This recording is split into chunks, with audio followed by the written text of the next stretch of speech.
영화를 통해 마음이 열리는 곳 뒷방 상영관입니다.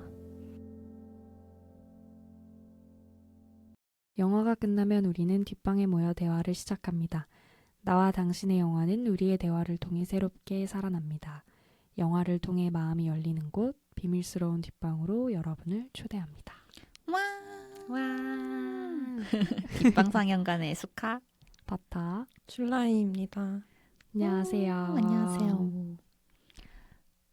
잘 지내시죠, 여러분? 뒷방 상영관의 220번째 상영작은 마틴 맥도나 감독의 이니셜인의 벤시입니다. 이니셜인의 벤시. 아, 약간 오늘 날씨랑 비슷하네요. 오, 그러네요. 그쵸. 뭐 선정 이유가 있었을까요? 선정 이유. 사실 저는 너무 보고 싶었어요. 맞아요. 네. 그래서 제가 이때 회의를 참여를 못했는데 왜 못했지? 아, 나 참여를 했나? 당신 회식? 맞아, 뭐가 있었던 있었어. 것 같아요. 그래가지고 참여를 못했는데 이 영화가 그 후보 목록에 올라와 있길래 제가 바로 하겠다고 했습니다. 너무 하고 싶었었어가지고. 맞아요. 이 영화 너무 궁금했어요. 맞아, 궁금했어. 예측이 안 되기도 하고 뭔가 제목도 굉장히 흥미롭긴 한데 그건 이제 뭐 사람마다 차이가 있으니까. 근데 그냥 오스카에서 약간 시선 강타를 너무 했던 영화라서 일단 이번 오스카에서 저는 사실 오스카 보고 나서 시상식 보고 나서 이 영화가 되게 보고 싶어졌었거든요. 제니 나왔잖아. 네, 제니 때문에 봤어요. 시상식에 제니가 나왔구나. 근데 진짜 아. 제니는 아니고 왜냐면 거기까지 또 제니를 고생해서 데려올 순 없으니까 아.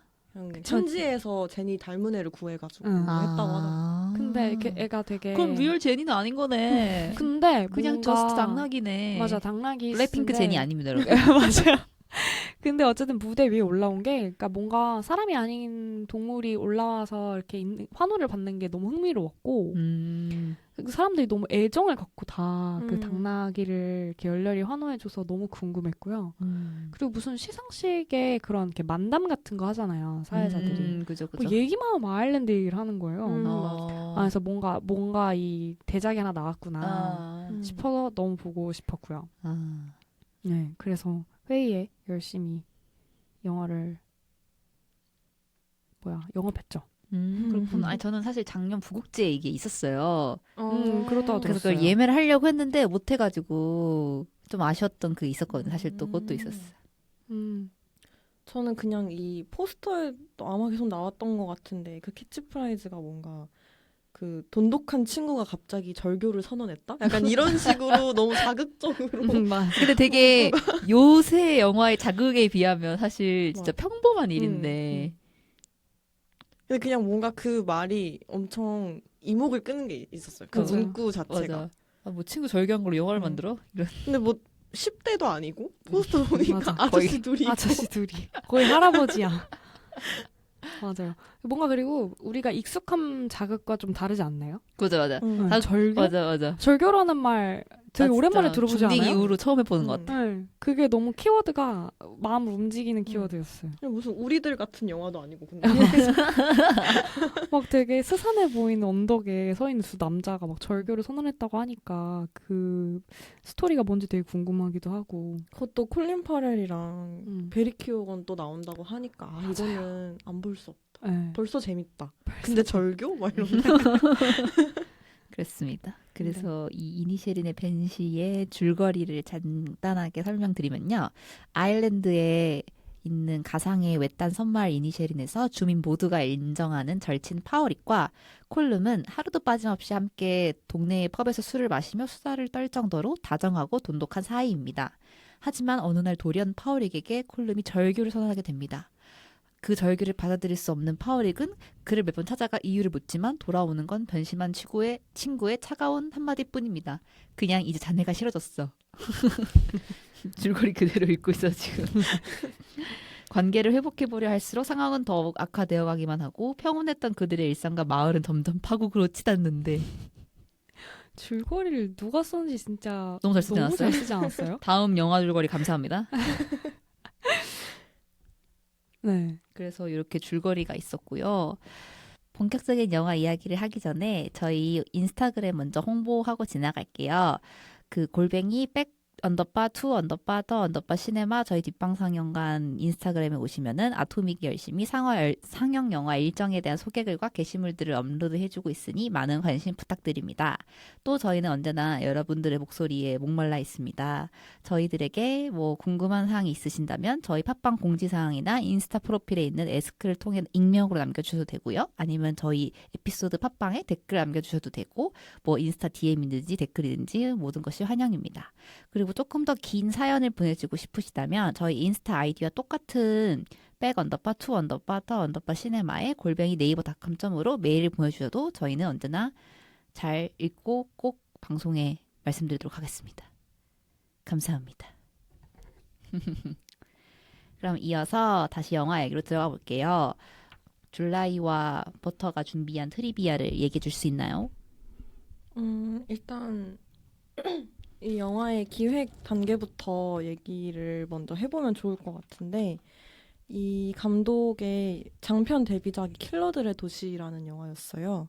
근데 거기에서 콜린 파렐이랑 그 브렌던 글리슨 영화에서 파우릭이랑 콜름을 연기한 주연 배우들인데 그 둘의 연기와 그 호흡을 보고 이 감독이 너무 좋아서 이 두 배우랑 다시 작품을 하고 싶다 하던 차에 예전에 썼던 희곡 중에서 좀 뭔가 빛을 발하지 못했던 희곡 하나를 골라서 다시 이렇게 대본을 써서 그 두 사람을 애초에 염두에 두고 다시 집필을 했다고 하더라고요.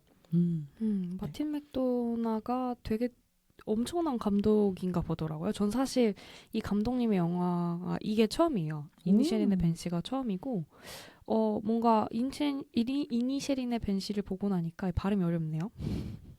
킬러들의 도시가 매우 보고 싶어졌어요. 네. 이게 약간 저는 이 영화의 되게 웃긴 허점이라고 생각하는 게 이게 장르가 코미디라고 되어 있는데 이제 뭐 우리가 더 나아가서 얘기할 거지만 장르가 정말 코미디인가 약간 여지가 있는 것 같아요. 논란의 여지가. 저는 되게 그게 너무 웃겼거든요. 영화 자체가 웃긴 것보다 장르를 코미디로 해놨다는 게 너무 웃겼고. 그러니까 뭔가 슬랩스틱 같은 그런 코미디가 아니라 다크 코미디를 항상 하는 분이셔가지고 블랙 코미디죠. 네. 네, 전혀 모르고 봐서 진짜 코미디 영화인 줄 알았습니다. 그 당황하실 수 있어요. 약간 당했어요. 버터가. 완전 당했어. 저는 시골의 한적한 아일랜드 마을의 정다운 풍경에 절교하에서 좌충우돌이 벌어지는 그런 웃기고 아름답고 따뜻한 이야기라고 생각을 거의 했는데 원앙 소리 생각한 거 아니야? 근데 전혀 다른 장르의 코미디였다. 매운맛이었습니다. 네. 근데 이니셰린의 벤시가 직역을 한 것 같은데 원제도 더 벤시스 오브 이니셰린이에요. 2022년작이고 한국에서는 올 초에 개봉을 했는데 상영관을 찾기가 상당히 힘들었어요.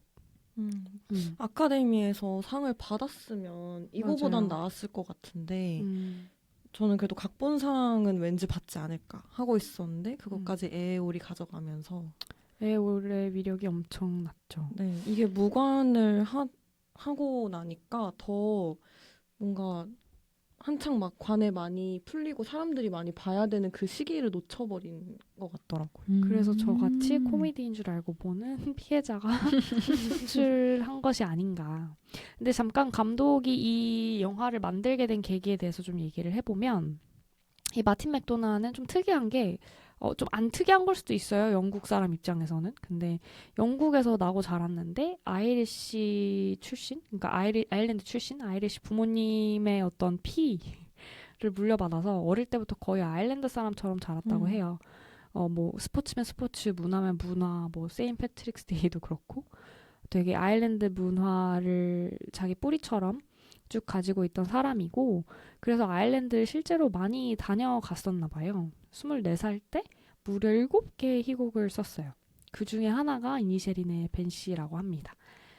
마틴 맥도나가 쓴 젊은 시절 쓴 이 7개의 희곡 중에 무려 6개가 제일 유명한데 그 중에 3개를 골라서 에런제도 3부작이라고 부른대요.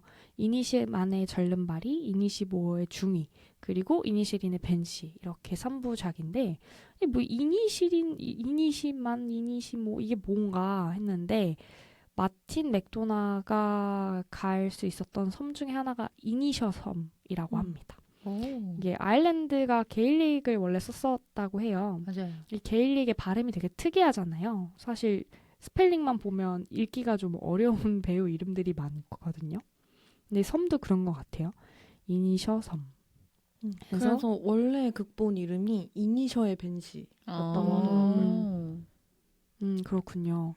사실 이니셰린도 이니시랑 에린이라는 말에 약간 붙여놓은 합성어? 그런 합성어고 뜻풀이를 게일릭으로 해보면 아일랜드의 아일랜드예요.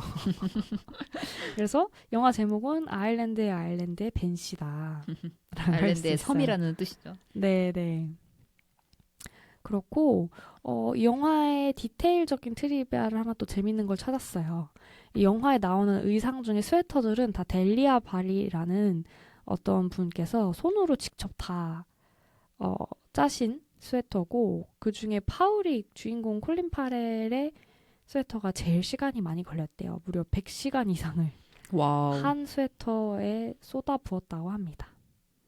그리고 이 스웨터를 입고 연기했던 콜린 파렐은 실제로 촬영 중에 2달간의 촬영 중에 동물들과의 해프닝이 되게 많았다고 하는데요. 이 영화에 등장하는 동물이 그렇게 많진 않잖아요. 근데 콜린 파렐이 맡은 캐릭터인 파우릭이 다루게 되는 동물 세 종류랑 모두 해프닝이 있었는데 당나귀인 제니한테는 발길질 당하고요. 친구인 콜름의 강아지 반려견한테는 물리고 자기가 이제 말과 소들을 기르거든요. 근데 말 이렇게 타고 그 카트를 타고 지나가는 연기를 하다가 말이 자꾸 절벽 밑으로 바다로 몸을 던지려고 해가지고 그러니까 그쪽으로 자꾸 갈라 해서 바다에 빠져 죽을 뻔했다고 합니다. 진짜? 동물들이랑 그러니까 그 말은 바다인지 모르는데 이제 뭔가 자기가 이제 연기를 하는 말이었나 봐요. 자기가 이제 익숙한 그 약간 동선대로 자꾸 가려고 했나 봐요. 근데 영화를 보시면 이니셰리는 되게 뭐랄까 제주도랑 이미지가 비슷하지 않나요? 이렇게 돌담들이 있고 길이 되게 아기자기하잖아요. 그리고 바람이 엄청 많이 부는 것 같아. 그래서 약간 익숙하지 않았나 봐요.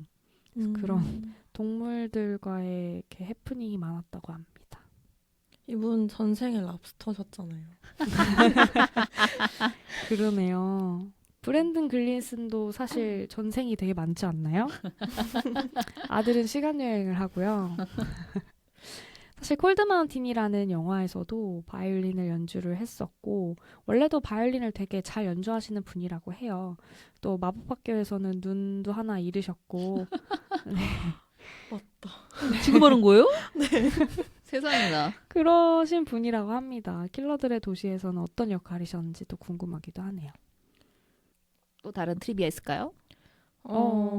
네, 일단 킬러들의 도시를 이어서 얘기를 하자면 네. 저도 이 영화를 보고 너무 좋아서 킬러들의 네. 도시랑 그 쓰리빌보드까지 그러니까 원래 저는 이 감독을 쓰리빌보드로 알고 있었는데 이 영화를 보고 나서 다시 좋아져가지고 그 2개 영화를 찾아봤거든요. 근데 킬러들의 도시에서 또 이 두 배우 그 콜린 파렐과 브랜던 글리슨의 이 두 배우의 케미랑 어떤 캐릭터성이 거의 그대로 가져가요. 그래서 킬러들의 도시를 먼저 보고 그 다음에 이니셰린의 벤시를 봤으면 더 재밌었을 것 같더라고요.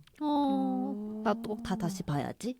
네, 뭔가 팬들한테 엄청 선물 받는 느낌이었을 것 같아요. 그 캐릭터성이 뭔가 관계성이 조금 그대로 이어지는 느낌이 좀 있어가지고 물론 콜름이 좀 더 매정해지긴 하지만 그리고 마틴 맥도나 얘기를 조금만 더 해보면은 이분이 원래 극작가로 유명하신 분인데 런던 웨스트엔드에 작품 4개가 동시에 상영된 극작가가 2명밖에 없는데 한 명이 셰익스피어고 한 명이 마틴 맥도나라고 해요. 그래서 제2의 셰익스피어라고 불리는 사람이고 그래서 그 뒤로도 그러니까 처음 단편 영화 연출작은 식스슈터였는데 이 첫 영화로 아카데미에서 최우수 단편 영화상을 수상을 하고 우와. 이후 킬러들의 도시, 세븐 사이코패스, 그다음에 쓰리빌보드 이런 걸로 계속 흥행에 성공을 하셨고 특히 쓰리빌보드는 골든글로브에서만 4개 부문에서만 수상을 한 걸로 알고 있어요. 그리고 그때 그 쓰리빌보드 여자 주인공 이름이 뭐였죠? 프란시스 맥도날드. 네. 그분도 아카데미에서 주연상 받지 않았나요? 맞아, 네. 그 영화로 받은 것 네. 같아. 네네, 그랬죠. 그래서 아마 쓰리빌보드로 제일 유명한 감독님인 것 같아요. 그리고 형인 존 마이클 맥도나도 더 가드, 캘버리, 워온 에브리원 등의 각본을 쓰고 연출한 영화 감독이라고 합니다. 오. 엄청나네요. 근데 전 사실 이거 들으면서도 실감이 좀 안 나는 게 영국의 극작가라고 하면은 하나 올리기도 되게 엄청나게 영광스러운 자리인 걸로 알고 있거든요. 근데 4개를 동시에 올린 게 딱 2명인데 셰익스피어 이후에 처음이라는 게 엄청난 거라는 생각이 들어요. 네, 아니, 감독님 찾아보니까 그런 재밌는 게 진짜 많더라고요. 진짜 천재다 싶은 게 뭐 되게 늦게 이런 극본 쓰고 이런 것도 늦게 시작을 했고 뭐 어디서 배운 적도 없고 근데 영화광이어가지고 영화들을 보면서 특히 그 펄프 픽션, 타란티노 타란티노 감독이랑 이런 사람들의 영화를 보면서 그런 영화 작법과 스토리텔링을 스스로 그냥 공부를 했다고 하더라고요. 아니, 타란티노가 몇 살인데? 잠깐만. 타란티노랑 7살밖에 차이 안 나는데? 대단하다. 많이 그러니까 봤나 그 봐요. 정도로 늦게 진짜 시작하는 늦게 시작한 거예요. 거구나. 와, 근데 전 사실 24살에 희곡을 7개나 쓸 정도면은 굉장한 영화 강기지만 독서도 되게 많이 했을 것 같아요. 뭔가 감이 좀 있었던 것 같아. 네, 그게 대한 이해도가 엄청 높았던 것 같고 사실 이니셰린의 벤 씨도 되게 연극 같다는 생각을 맞아요, 연극 많이 같아. 했어요. 네, 뭔가 세팅이나 대사의 주고받음이나 그런 느낌이 굉장히 광활한 아일랜드 섬에 그러니까 어느 사방에 어느 방향을 봐도 바다가 거의 다 보이는 정도인데 그런 와중에도 뭔가 세트장에 있는 것 같은 그런 자그마한 느낌을 되게 잘 줬다고 생각을 하거든요. 그래서 되게 인상적이고 대사들도 다 뭔가 한마디 한마디가 너무 센스 있어서 맞아요. 인상 깊었던 것 같아요. 그래서 연극으로 이게 만약에 공연이 된다고 하면 봐도 진짜 너무 재밌을 것 같아요. 사실 앞서 얘기한 것 중에 이 영화를 개인적으로 제일 보고 싶어 했던 이유가 제니라고 얘기를 했었는데 그 전에 이미 그 도미닉 역할을 맡은 베리 키오건의 이 극중 장면을 하나를 봤었어요. 이제 시오반이라는 캐릭터에 고백하고 나서의 이제 둘의 대화 장면인데 앞뒤 얘기를 전혀 모르고 그 장면 그 시퀀스만 보는데도 이 영화가 너무 보고 싶을 정도로 굉장히 대사가 너무 좋더라고요. 굉장히 좋았어요. 물론 앞뒤 얘기를 알고 나서는 이해도가 살짝 달라지긴 했지만 그녀가 생각한 영화가 아니었다고요. 정말 아니었지만 베리 키오건 그 특유의 너무 그 사람을 꿰뚫는 느낌의 대사 전달력이 있거든요. 저한테는 그렇게 작용하는 배우인 것 같아요. 덩케르크에서도 되게 인상 깊었고 그죠. 뭔가 눈이 되게 특이한데 맑으면서 무섭다 해야 되나요? 근데 뭔가 애처로운 느낌도 있고 아무튼 도미닉의 이 장면을 보면서 이 영화가 되게 보고 싶어졌었습니다. 그게 물론 그런 로맨틱한 분위기 같은 거 너무 다르긴 한데 그 작은 아씨들에서 티모시가 고백하는 장면 있잖아요. 네. 그 줄라이 씨 무슨 말씀을 하시려고 아니 갑자기 그 고백 장면을 얘기를 하니까 갑자기 그 장면이 지금 스치듯이 떠오르는 거예요. 물론 너무 다른 분위기이긴 하지만 네. 뭔가 그 광활한 대자연 속에서 축한 느낌은 같아? 그러니까 제가 처음에 생각했던 게 그런 느낌이었던 것 같아요. 그런 로맨틱함을 생각하신 거죠. 그 장면을 보고. 그런 눈빛을 느꼈던 거야. 근데 그게 아니었던 거죠. 그치만 그럼에도 불구하고 이 장면은 두고두고 생각날 것 같아요. 이니셜인의 벤 씨를 보면서 느꼈던 것들이고 베리 키오건 아까 얘기를 하셔서 이것도 생각이 났는데 그 킬링 디어라는 네. 영화에서 콜린 파렐이랑 같이 나오잖아요. 네네. 아, 맞다. 네, 근데 거기서도 이 베리 키오건이 뭔가 이상한 능력을 전지전능한 능력을 가진 신 같은 느낌이 약간 있잖아요. 뭔가 어린 악마 같기도 하고. 근데 그런 이미지도 되게 여기서 벤 씨가 아일랜드 민담에 나오는 약간 요정 혹은 귀신 같은 존재고 가까운 이웃의 죽음을 예고하는데 무해한 존재라고 해요. 근데 뭔가 그 벤 씨의 이미지가 저는 이 베리 키오건이랑 좀 겹쳐 보이는 것도 있더라고요. 그냥 이 배우의 이미지 좀 자체가. 묘해요. 눈빛이 되게 묘해요. 그 존재감이 좀 엄청나다고 할까요? 아무튼 영화의 트리비아를 이어서 좀 얘기를 해보자면 이 영화 트리비아가 생각보다 굉장히 많아요. 극 중에 등장하는 당나귀, 파울릭이 제일 사랑하는 가족인 제니가 사실 한 마리가 아니었다고 해요. 이 배우들도 곁에서 자신들이 쭉 촬영을 할 때 이제 서로 교류하고 쭉 캐릭터에 빠져드는 것처럼 제니는 인생 첫 연기여서 굉장히 긴장을 많이 했었대요. 그래서 제니의 친구인 로지를 데리고 와서 둘이서 항상 촬영장에 같이 있었다고 합니다. 로지와 제니 약간 블랙핑크 같은데요? 뭐야 블랙핑크인데? 잠깐만. 로지랑 잠깐만 다른 당나귀 이름 뭔지 알아봐야 돼 지금. 너 라리사? 네, 아무튼 두 당나귀가 함께 촬영장에서 배우들과 항상 같이 있었다고 합니다. 근데 뭔가 사람 같은 느낌도 들긴 했어요. 맞아. 파울릭을 제일 잘 이해해주는 맞아요. 존재죠. 그리고 이 영화의 주요 인물인 콜름, 파우릭, 시오반, 도미닉 이런 분들은 이 배우분들은 다 아일랜드 분들이고 공교로운지는 잘 모르겠어요. 왜냐면 마틴 맥도나가 이 이니셰린의 벤시를 쓰게 된 것도 그러니까 영화로 다시 자기가 썼던 희곡을 영화화시킨 것도 브랜든 글리슨과 콜린 파렐과 뭔가 한 번 더 하고 싶어서인 것도 있지만 굳이 에런제도 3부작 잘된 이 3부작 중에 잘 얘기하지 않았었대요. 이 희곡을. 근데 어느 날 이니셔 섬을 갔는데 자기가 알고 있었던 자기가 배우고 들었던 그리고 봤던 이니셔 섬이랑 너무 달라진 거예요. 너무 현대적으로 변해서 그걸 보고 약간 충격을 먹고 다시 약간 향수에 젖어들면서 꺼냈고 다시 각색을 해서 콜름과 파우릭을 만들었다고 합니다. 그래서 이니셔 섬 이름 약간 아이셔 같은데 이니셔 섬에 진짜로 가서 그 변한 모습을 느끼기도 했고 역사의 한 어떤 장르, 한 시대가 스쳐 지나간 곳이 그렇게 아무렇지 않게 남아있는 게 조금 되게 아이러니하게 다가왔나 봐요. 근데 저는 그 얘기를 들으면서 저 약간 제주도 보면서 그런 생각을 비슷하게 했던 것 같아요. 갑자기 너무 현대적으로 바뀌고 있으니까. 나는 희곡을 쓰지 않았는데 희곡을 쓰지 않았지만 네, 이게 생각이 나더라고요.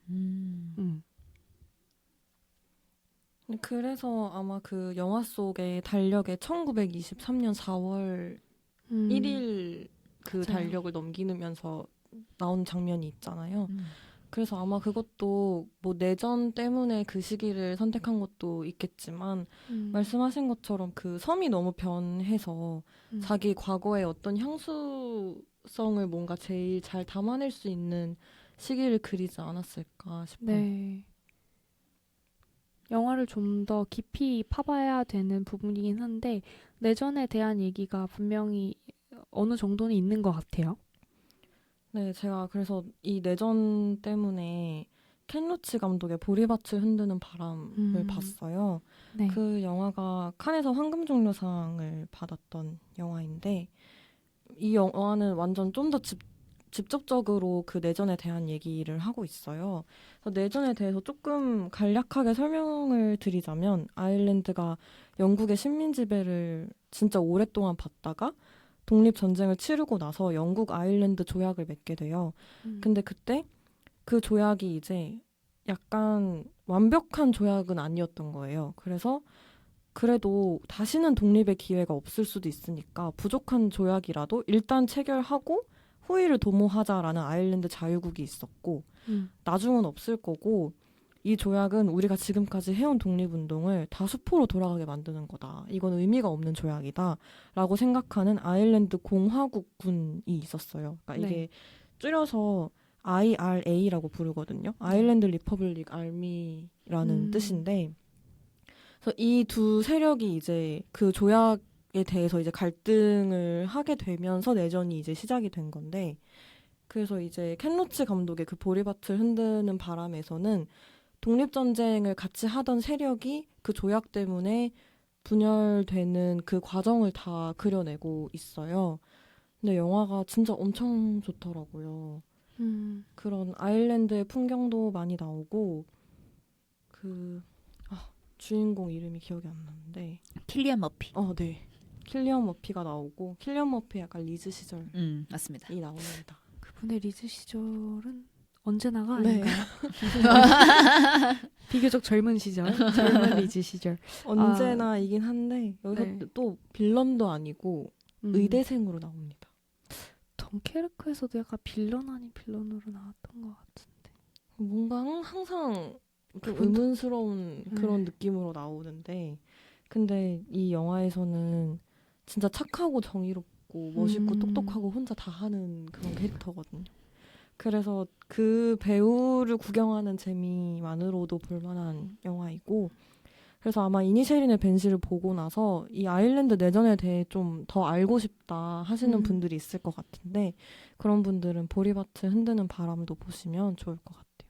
네, 영화를 이제 들어가기 앞서서 짧게 하나만 더 내전에 관해서 말씀을 드리면, 아까 줄라가 얘기를 좀 했는데 그 파우릭이 달력을 넘기는 장면이 1923년 4월 1일이잖아요.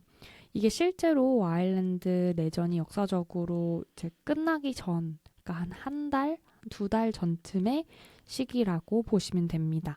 그래서 영화 중간중간에 계속해서 포탄 소리가 들리고 전쟁이 벌어지고 있는 소리가 들리거든요. 근데 그게 약간 시간 관계성이 있는 부분이다라고 봐주시면 될 것 같아요. 1923년 4월 10일에 그 IRA의 총사령관이 사살을 당하면서 내전이 일단락되게 되는데, 네. 영화 속에서는 이제 4월 1일이니까 네, 딱 그 내전이 끝나기 직전의 상황을 네. 다루고 있는 거죠. 그렇죠. 굉장히 역사적으로 어떤 그런 한 날짜, 시기를 다뤄서인지 트리비아가 굉장히 많은 영화 중에 하나인 것 같아요. 네. 또 다른 트리비아 있을까요? 그렇다면 조금 더 자세하게 영화의 이야기를 시작해 보도록 하겠습니다.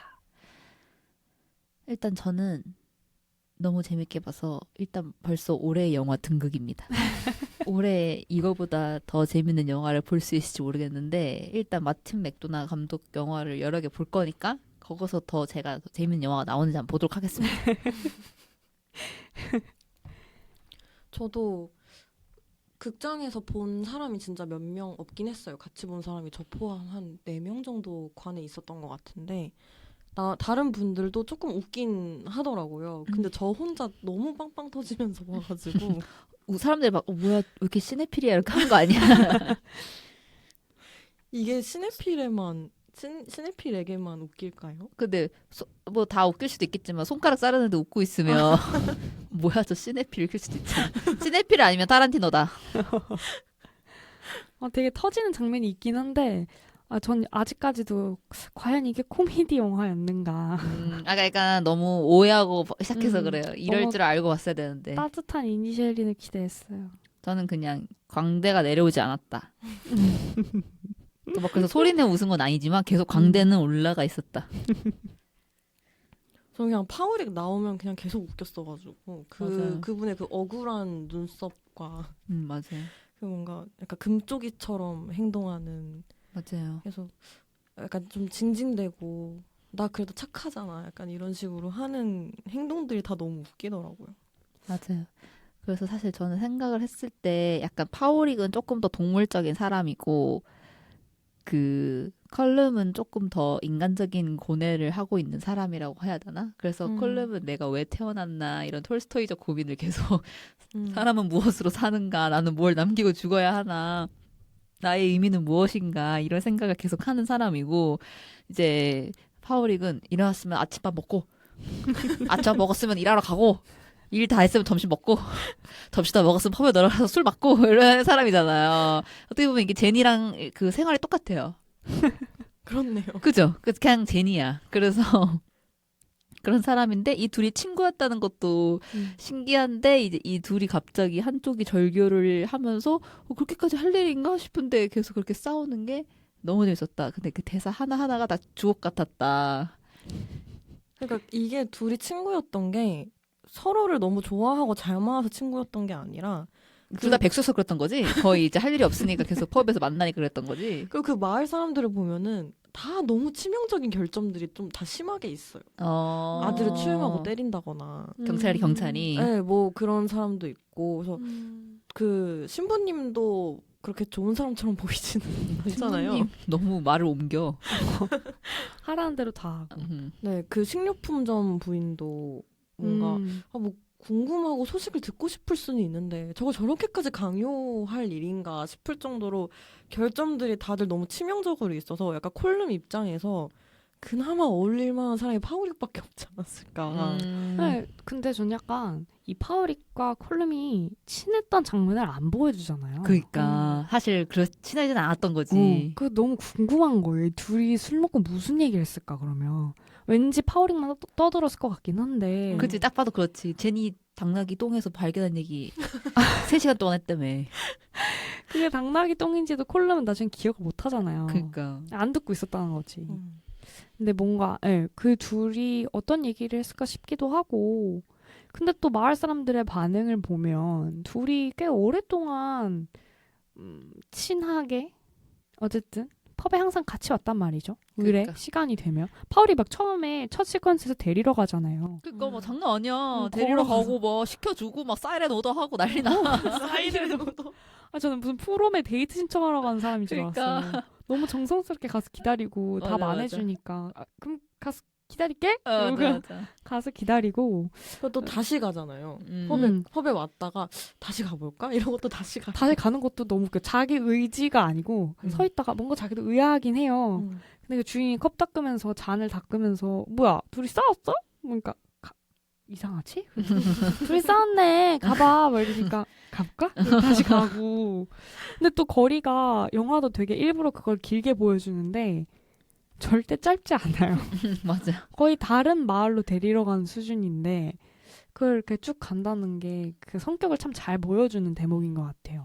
그래서 뭔가 저는 재미가 있었던 게 본인들이 생각했을 때 그런 게 아니라 되게 남들이 정해주는 관계에 있었다고 해야 되나? 그러니까 주민들이 처음에는 둘이 그냥 계속 어쨌든가 둘 다 할 일 없어가지고 술집 알아서 앉아서 술 마셔서 얘기하는 건데 나중에 주민들이 뭔가 그랬을 것 같아요. 아 역시 너네는 베스트 프렌드야. 너네 계속 같이 붙어서 술 마시더만 라고 했기 때문에 파울이고 혼자 자기가 베스트 프렌드구나 라고 생각했을 것 같아요. 그러다가 이제 주민들 앞에 싸웠다고 하니까 우리 뭔가 문제가 있구나 하는 거죠. 그러니까 뭔가 계속 그런 상태고 사실 그냥 콜룸은 자기 고향에 그냥 자기가 계속 내려와서 쉬는 건데 계속 귀찮게 하는 그런 상태였을 수도 있는 거죠. 그래서 그런 걸 잘 설명을 해주지 않아서 너무 재밌고 우리는 일단 무조건 파우릭 입장에서 시작을 하게 되니까 너무 당황스럽고 뭐 저런 사람이 다 있나 콜룸에 대해 생각을 하게 되는 것 같아요. 나중에 대사에도 그런 게 나오잖아요. 그러니까 콜룸이 그 파우릭이 술에 취한 상태로 막 그 도미닉의 아빠 그 경찰한테 막 뭐라고 하고 그죠. 열변을 콜룸한테도 토하죠. 네, 막 뭐라고 하잖아요. 그때 콜룸이 처음으로 너가 재미있었고 이제 너가 좀 약간 좋아지려고 하는 것 같다. 약간 이런 말을 하거든요. 그러니까 지금까지 콜룸은 파우릭과의 시간이 즐겁지도 않았고 재미도 없었고 좋지도 않았던 거예요. 그냥 때 맞추면 얘가 또 데리러 오니까 어차피 원래 펍에 가는 게 자기도 그냥 일상인데 그냥 옆에 그냥 누구 하나가 계속 있었던 그지. 그런 느낌인 미치겠다. 것 같아요. 너무 좋아. 그지 그 앞에서부터가 이해 못하는 눈빛을 하고 있어. 전 그때 콜럼 너무 싫었거든요. 그러니까 저는 파우릭을 좀 더 이해할 수 있었고, 그러니까 콜럼이 이해가 안 되는 건 아닌데 그의 원대한 플랜 알겠는데 좀 가짠죠 콜룸도. 사람이 아니 그럼 처음부터 맞아. 스타우트를 같이 먹지 말든가. 맞아. 아니면 그 시오반이 말한 것처럼 좀 더 다정한 방식으로 맞아. 얘기를 하고 뭔가 관계를 결론을 지을 수도 있었는데 그래서 이게 그 감독도 그 파우릭은 콜룸이 왜 더 이상 친구가 되고 싶어 하지 않는지 이해할 수 없고 받아들일 수도 없는데 이게 우리가 연인에게 일방적으로 버려졌을 때 느끼는 감정과 비슷하다. 그래서 그런 상황이면 얘가 나를 좋아하긴 한 건가? 아니면 나 혼자 우리가 사랑하는 사이라고 착각했던 건가? 라는 생각이 들 수밖에 없는데 관객이 그 둘 중 어느 쪽과 자신을 동일시하는지 보는 게 흥미롭다고. 오, 진짜? 이거 네. 완전 당했네, 버터가. 진짜. 아. 감독이 그런 얘기를 했더라고요. 그래서 절교를 먼저 선언한 콜름의 단호함이 이해가 될 것인지 아니면 마음의 상처를 받은 다정한 파우릭에게 공감이 갈 것인지 그래서 이게 뭔가 사랑이든 우정이든 간에 어쨌든 관계니까. 네, 이별의 슬픔을 포착하려고 한 게 출발점이었다고 하더라고요. 아유, 왜 절교라는 말에 이 영화가 보고 싶어졌는지 알겠네요. 어떡해. 그렇구나. 아주 그래서 콜름의 그 말들이 정말 호흡에 팠거든요. 그랬구나. 파우릭을 호흡에 파는 게 보이기도 했고, 근데 사실 파우릭은 그렇게 호흡함 당하는 것 같지 않았거든요, 처음에는. 그냥 이해를 못할 맞아, 뿐. 아예 그냥 무슨 그냥 말인지 타격이 이해를 없어. 타격감은 제로인데, 근데 그냥 너무 의아한 거야. 왜 저래? 나랑 뭔데? 너무해. 이유가 뭔데? 약간 그런 느낌인데. 계속 무한도전이죠, 그래서. 근데 점점 격해지잖아요. 진짜 그죠. 파국으로 치닫는데. 파국이야. 그게 무슨 파국인지 저는 사실 처음에 되게 궁금했었거든요. 근데 역시 약간 갑자기 턱턱 하는 그런 그거 너무 재밌었어. 그 느낌. 소리가. 주머니에서 꺼내길래 뭔가 했죠. 아니, 너무. 진짜로. 근데 그거를 주워서 그 상자에 담는 것도 너무 그 장면도 너무 웃픈 거예요. 근데 그러니까 저도 그때는 시오반에게 이입이 돼서 그걸 왜 주워 하는 마음이었거든요. 밥 먹다가 갑자기 그걸 왜 갑자기 주워서 이 식탁 위에 가져오지 하는 느낌인데 그때 파울이게 하는 말이 그럼 저걸 저기다 그냥 냅둬? 돌려줘야지 라고 하는데 또 맞는 말이긴 한 거예요. 맞는 말이야. 근데 그 와중에 제니 자꾸 먹으려고 달려들잖아요. 그거. 난 당나귀는 풀 먹는 줄 알았는데. 당나귀도 잡식인 거죠? 그런가 봐요. 그러니까 뭔지 모르고 그냥, 먹으려고 했던 거 아니에요? 그냥 그렇죠. 근데 뭐 집에 들어와서 혼나는 거는 뭐 파우릭이나 제니나 그죠. 똑같은 것 같아요. 그죠. 네. 근데 그 손가락 약간 전 되게 당근같이 생겼다고 생각을 했어요. 맞아. 약간 그 네. 리를 캐럿 같아. 네, 약간 그 미리 깎아놓은 간식용 맞아. 당근 같았고. 헷갈렸을 수 있겠다. 네, 그래서 약간 갑자기 이해를 한다, 이렇게. 당나귀를 이해하는 졸라이. 역시 공감 능력이 높아. 그걸 이렇게 잘라서 갖고 왔다는 게 상상이 안 가거든요. 그 콜름의 그 뭐라고 해야 될까 고집스러움? 저는 처음에는 당연히 파울이 입장에서 콜름이 이해가 안 갔던 게 콜름이 하는 대사가 진짜 친구 사이에 멀어질 때 하는 대사가 아니라 진짜 연인 사이에 일방적으로 이별 통보하는 느낌으로 대사를 하잖아요. 그래서 왜 굳이 저런 방식으로 저게 무례하고 하나도 상대를 배려하지 않은 방식으로 저렇게 하자고 이해가 안 갔는데 계속 보다 보니까 나라도 저랬겠다 싶은 거예요. 왜냐면 어차피 파우릭은 이해를 못하고 처음부터 차라리 매정하게 얘기를 해서 파우릭이 차라리 상처를 받아서 단념하게 만드는 게 유일한 방법처럼 느껴졌을 수도 있겠다 싶은 거예요. 왜냐면 콜름은 파우릭을 오랫동안 지켜봐 왔으니까 웬만한 말로는 이 사람이 이해를 안 하고 납득을 안 할 것 같지 않았을까. 근데 콜럼도 어쩔 수 없는 그런 사람인 게 저는 어디서 느꼈냐면요. 파우릭은 정말 직설적으로 얘기를 해야 알아듣는 사람이에요. 그리고 자기가 직설적으로 얘기를 해줘도 진짜 그래? 라면서 자꾸 끊임없이 주변 사람들한테 확인을 하고 자기가 맞다는 걸 뭔가 알아주길 바라는 그런 인물인 것 같거든요. 그래서 펍에서 한번 버라고 화내잖아요. 내가 나가는가 네가 나가든가 하자고. 그랬더니 파우릭이 나가서 히 이러고 그냥 앉아있는데 굳이 콜룸이 또 나와가지고 이봐 자네 내가 왜 그러냐면 라고 설명을 해요. 그걸 보면 콜룸도 완전히 매정하게 파우릭한테 그렇게 하지는 못하는 것 같아요. 그래서는 오히려 컬럼이 좀 더 다정한 사람이라 느꼈고 그러니까 이게 뭐라고 해야 되지? 이 영화의 주제 자체가 약간 소통의 불가능성? 소통이 잘하는 것 자체는 허상이다. 이렇게 이런 영화라고 생각을 했기 때문에 사실 저는 시오반과 그 주인공인 파우릭 자체도 서로 너무 사랑하고 아끼는 그 여동생 오빠 사이지만 사실 이 둘 사이에도 진실된 소통은 없다고 생각을 하거든요. 원래 소통이라는 것 맞아요. 자체가 불가능한 거지만 그렇기 때문에 시오반이 계속 오빠한테 세상에서 제일 착하고 다정한 사람이야라고 말하는데 계속 정준하한테 너는 멍청하지만 착한 아이야라고 하는 걸 똑같잖아요. 그러니까 그런 말을 계속 해주는데 그럼 또 파워릭은 나 진짜 그렇지라고 하면서 막 계속 그러니까 일단 둘 사이에도 소통이 없는데 거기다 플러스로 더 나아가서 자기가 다정한 사람이고 파워릭은 진짜 시오반이 그렇게 말했기 때문에 자기는 진짜 다정한 사람이라 굳게 믿고 있어. 그리고서 막 그렇게 따져. 나 다정한 사람이야 라고 따지는데 사실상 영화를 보다 보면 우리는 다정한 사람이 콜룸이라고 생각을 하게 되어 있어요. 콜룸과 시오반이죠. 맞아. 그래서 보면은 콜룸이 훨씬 뭐 경찰한테 맞는 말 했다가 2대 맞고 파워릭이 쓰러졌을 때 태워서 집까지 보내다 주고 그래도 친절하게 이해 못하는 파워릭한테 계속 설명을 해주려고 하고 뭔가 그리고 파워릭 그 당나귀가 자기 때문에 죽었을 때 진실로 미안해하는 게 느껴지잖아요. 그거에 대해서는 고해성사까지 하잖아요. 그러니까 그래서 뭔가 진짜 엉뚱한 데서 다정한 사람이고 이 파워릭이라는 인간 자체를 그러니까 막 너무 진짜 얘가 지옥으로 떨어져서 죽어버렸으면 좋겠어 이렇게 생각하는 건 아닌 것 같아요. 근데 그냥 이제 싫은 거지 얘랑 엮이기가 더 이상. 그냥 혼자 있고 싶은 그냥 거예요. 혼자 있고 싶은 거야 그냥. 그래서 그런 사람인 건데 이제 오히려 갈수록 파워릭은 왜 나를 이렇게 배척하는 거야라고 하면서 점점 더 자기의 이것만 주장을 하게 되니까 갑자기 이제 파워릭이 다정하게 않게 보이잖아요. 근데 여기서 또 갑자기 또 한 번 더 트위스트를 주는 게 너무 빡쳐가지고 진짜 얘가 뭔 일 저질렀나 보다. 파워릭 걔를 죽이려나 보다. 아니 그 콜룸 걔를 죽이려나 보다. 제니가 죽었으니까. 그랬는데 아니 집에 불만 지르고 불만 지르고. 강아지는 소중히 데려가서 잘 키워주잖아요. 그러니까. 근데 그 콜룸이 다른 마을 주민 사람들하고도 계속 잘 지내고 그 음대생들하고도 잘 지내고 이러잖아요. 그러니까 혼자 있고 싶었던 것도 맞는데 그러니까 뭔가 파우릭이라는 사람 자체가 너무 싫었다기보다는 파우릭이 의존성이 너무 강해서 그러니까 다른 마을 사람들이랑은 뭔가 스몰 토크만 하고 이렇게 좀 헤어지거나 각자만의 시간을 펍에서도 갖거나 이게 가능한데 그치.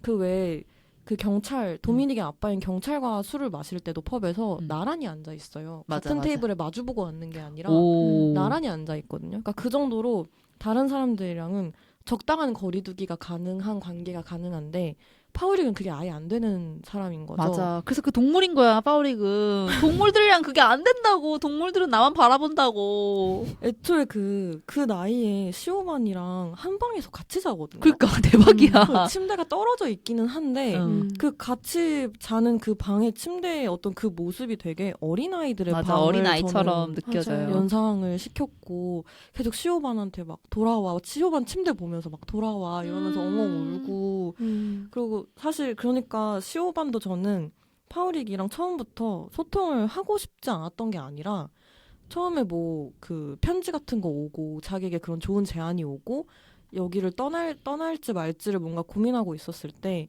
분명 주변에 있는 사람과 의논을 하고 싶었을 것 같아요. 맞아. 오빠랑 얘기하고 싶어 했어. 네, 근데 의논을 할 만한 상대가 아닌 거죠, 파우릭이. 맞아. 아 그리고 뭔가 영화에서 말하려고 했는데 오빠가 그 손가락 자른 것 때문에 약간 갑자기 부제가 붕 떴던 것 같아. 맞아요. 이 얘기 하려고 했는데 그 죽 먹으면서 그죠? 갑자기 손가락이 네. 툭 날라와가지고. 시오반도 두 뭔가 번째 얘기하려고 했을 때도 건너편에서 그냥 저벅저벅 손에 피를 뚝뚝 흘리는 콜룸이 맞아, 걸어들어가지고 그랬다. 그랬네. 둘 다 너무 당황하잖아요. 계속 방해를 했네. 둘 사이의 관계가 시오반과 오빠의 관계를 또 계속 방해를 했었구나.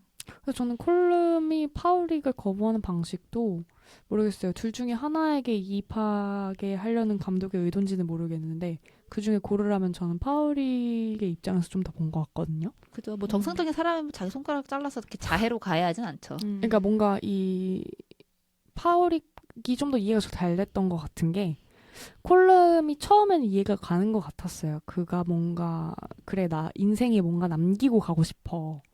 뭔가 해내고 싶어. 그러니까 앉아서 맨날 흑맥주만 마시는 거 말고 뭔가 진짜 당당히 똥 얘기하는 거 말고 나 진짜 뭐 할래.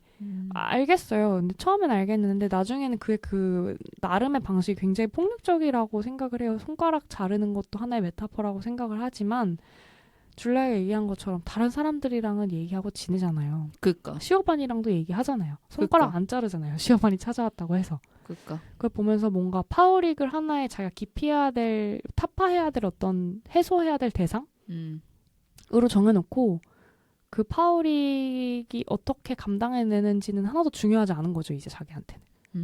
근데 그게 뭐 동물이나 물건이었으면 모르겠는데 뭐 그러면 자기한테 더 이상 뭐 해를 끼쳤을 때 돌아오지 않았겠죠?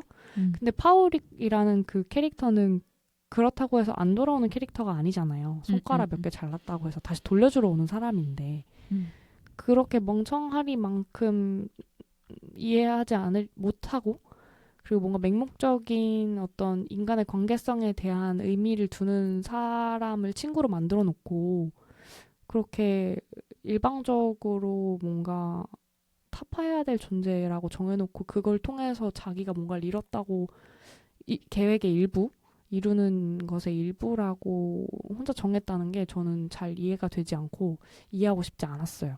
나중에는. 그게 당연히 콜룸의 잘못이기는 해요. 뭔가 일방적으로 파우릭한테 그런 시간이나 어떤 선택권을 하나도 주지 않은 상태로 내가 이미 결정을 했고 너는 그냥 이걸 따르기만 해라는 식으로 강요를 하는 거니까 콜룸도 잘못을 한 거는 맞는데 이게 이 둘의 이런 관계와 서사가 내전이랑 계속 결부가 되잖아요. 근데 이게 그냥 다른 어떤 도시에서 이 둘이 만약에 있었으면 이 정도로 안 됐을 것 같은 거예요. 맞아. 할 게 없는 그 이니셰린이라는 그 한적한 그래. 삶, 그냥 마을 주민들 서로가 서로를 다 알고 있고 그니까. 이런 상황에 있으니까 사실 거기까지 치달았다는 생각이 들거든요. 맞아. 그러니까 그런 환경적인 요인에 대해서도 생각을 할 수밖에 없는 거죠.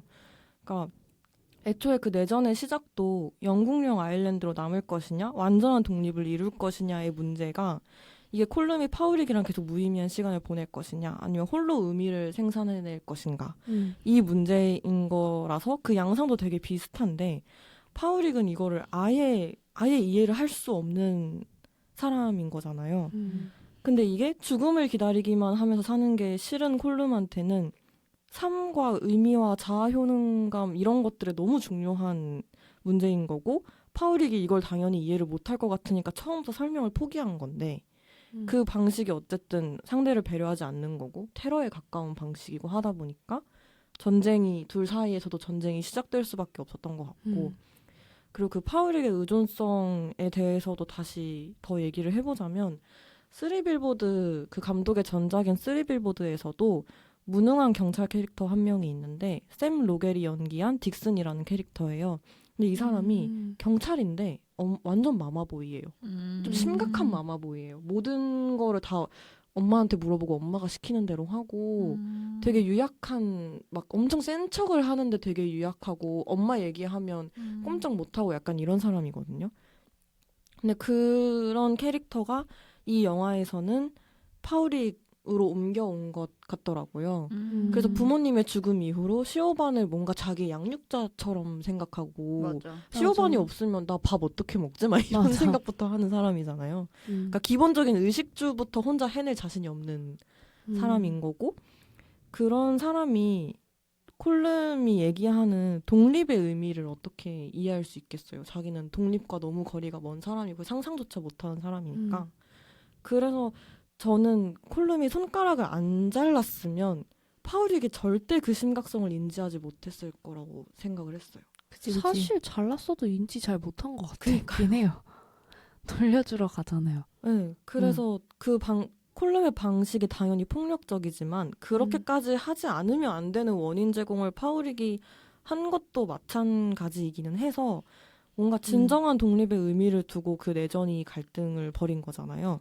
그거랑 계속 결부되는 것 같고 그 과정에서 이제 당나귀인 제니는 죄가 없는데 그 손가락을 먹으면서 죽게 되고 뭔가 무고한 희생이 발생하고 시오반도 그 둘 사이에서 고통을 받다가 결국 더 그냥 앞당겨서 빨리 그냥 아예 도망치듯 떠나버리기를 결정을 하잖아요. 그런 것들이 어떤 내전에 지친 일반 시민들이나 지식인을 상징하는 것 같기도 하더라고요. 시오반이 책을 읽고 맞아요. 이런 지식인. 사람이라서 그렇게 상징되는 것 같았고 그리고 쭉 이어서 그냥 결말까지 얘기를 해보자면 그 제3자들뿐만이 아니라 당사자들도 결국 그 전쟁을 통해 외상을 입잖아요. 그래서 콜룸은 음악이 너무 중요한 사람이었는데 그 집이 불타면서 축음기가 불타버리고 바이올린을 연주해야 되는데 손가락을 자기가 잘라버려서 이제 더 이상 바이올린 연주를 할 수가 없고, 그리고 파우릭의 장점은 똑똑하지는 않아도 다정하고 착한 사람이었다는 거였잖아요. 네. 그래서 도미닉도 당신이 이 마을에서 제일 다정한 사람인 줄 알았다 이런 대사를 할 정도로 그게 어떻게 보면 파우릭의 유일한 장점 같은 거였는데, 그 두 사람이 인생에서 제일 중요하게 가지고 있던 가치와 장점, 음악과 다정함이라는 게 결국 스스로의 그 전쟁을 통해서 스스로 잃어버리게 되는, 그게 저는 어떤 그 아일랜드 내전에서 같이 독립운동을 추구하던 두 세력이 전쟁을 벌이면서 결국 자기들이 처음에 중요하게 생각했던 가치를 다 잃어버리고 마는 그 결말과 맞닿아 있다는 생각이 들더라고요. 오, 줄라이의 내전과 엮은 아주 좋은 해석.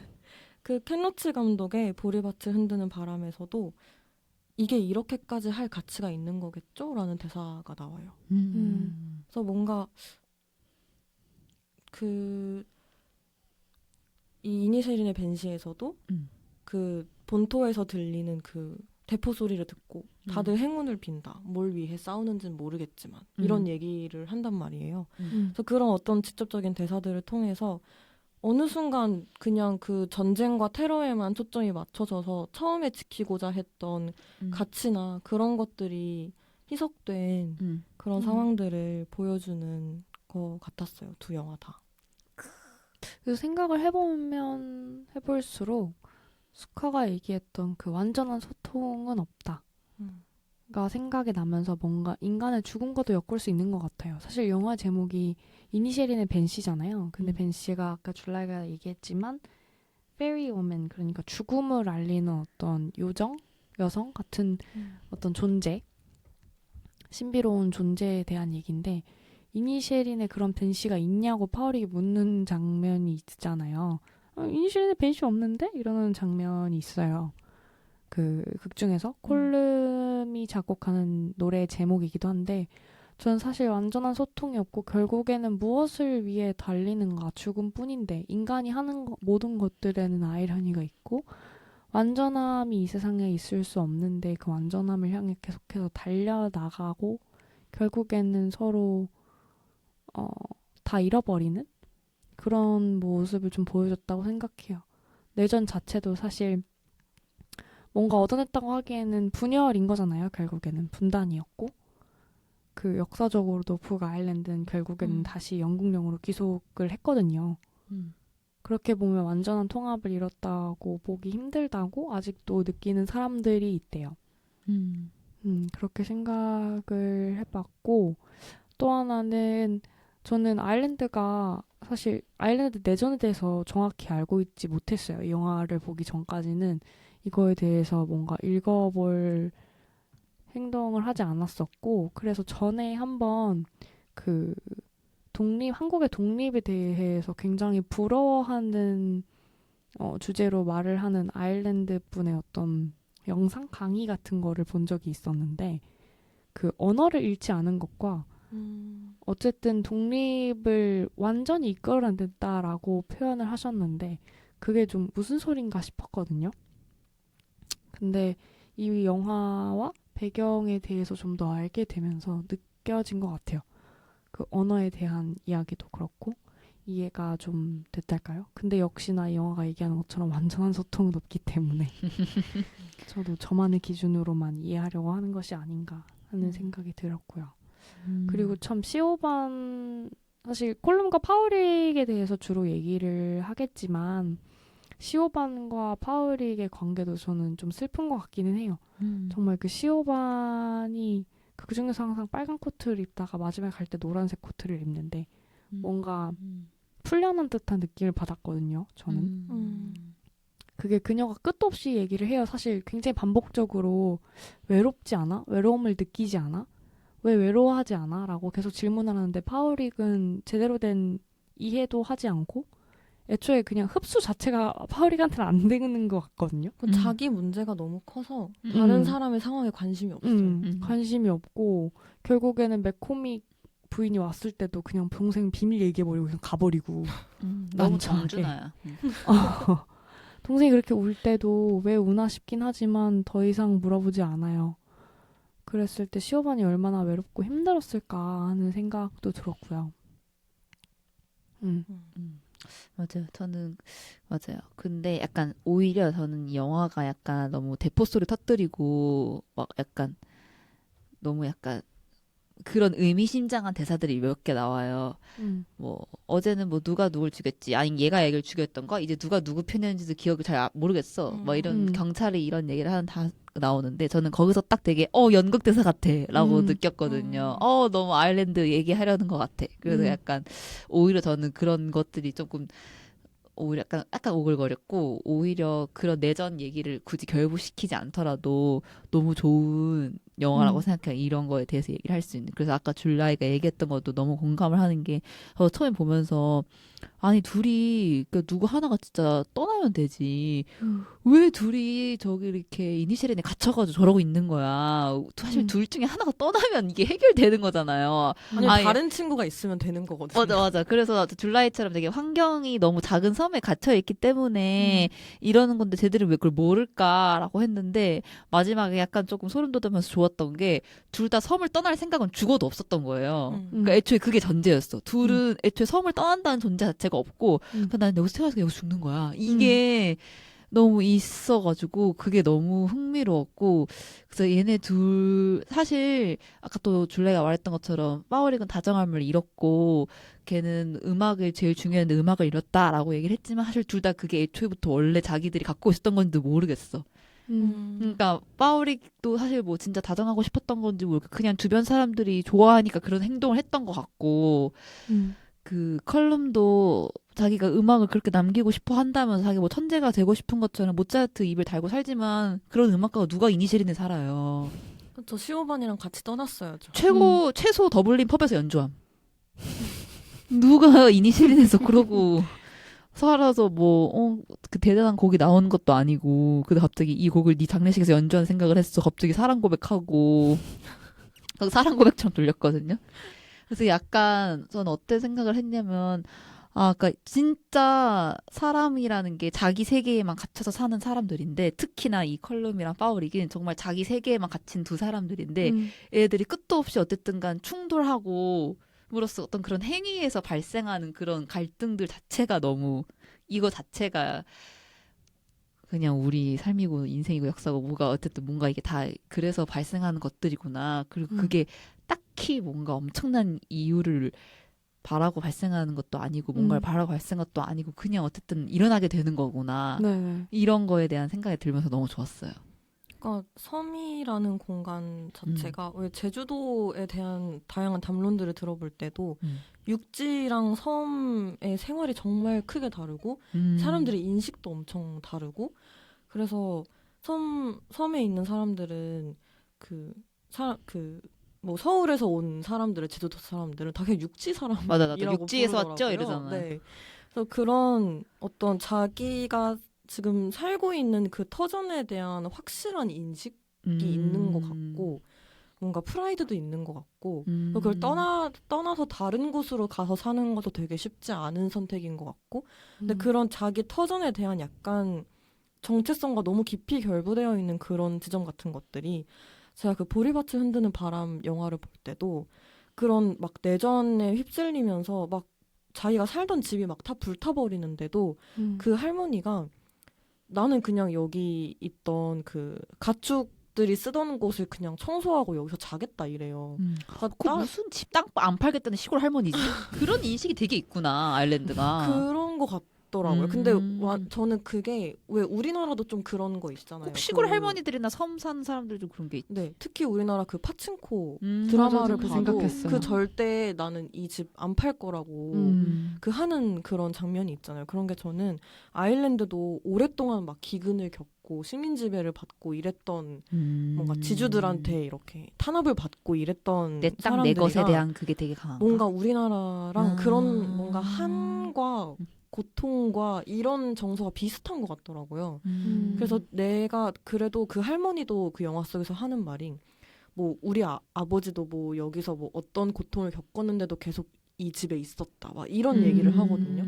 그러니까 이 사람들은 이제는 어떤 외부의 압력이 있어도 이 집을 내가 대대손손 버티면서 여기를 지키는 거에 자기도 모르게 가치를 둬버리게 된 그런 느낌이 있더라고요. 아무도 뭔가, 시키지 않았는데. 네, 지킬 수 있는 게 이거밖에 없는 것 같은 느낌이었어요.